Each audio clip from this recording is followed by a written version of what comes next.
Je suis président du tribunal du travail de Liège et juge au même tribunal. La particularité du tribunal du travail, c'est qu'il est composé de 3 juges dans presque toutes les matières, donc le juge professionnel, ainsi que 2 juges qui viennent de la société civile, un juge social du côté employeur et un juge social du côté travailleur. Les 3 compétences principales que nous avons, c'est le droit du travail, le droit de la sécurité sociale au sens large, et enfin le règlement collectif de dette.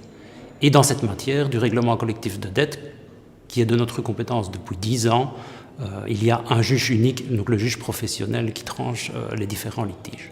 En droit du travail, donc dans les litiges individuels du travail, nous tranchons les litiges entre les employeurs et les travailleurs. À titre d'exemple, je pourrais donner le licenciement d'un travailleur pour motif grave.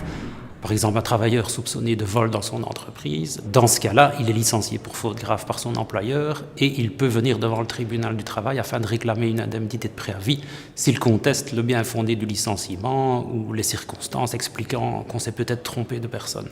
Une grande compétence du tribunal du travail, c'est le droit de la sécurité sociale, c'est-à-dire les litiges qui opposent les assurés sociaux aux institutions de sécurité sociale.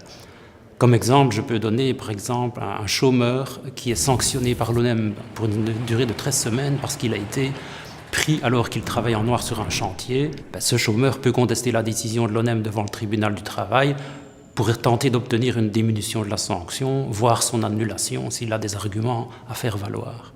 Parmi les multiples compétences du tribunal du travail, il faut citer aussi le règlement collectif de dette. C'est un contentieux dont nous nous occupons depuis 2007. Pour le grand tribunal du travail de Liège, cela représente environ 24 000 dossiers en cours de façon permanente et à peu près 3 000 nouveaux dossiers par an. Une personne surendettée de matière durable peut donc déposer une requête. Son dossier durera en moyenne environ 5 ou 6 ans et la procédure est destinée à lui permettre de vivre conformément à la dignité humaine tout en payant une partie significative de ses dettes.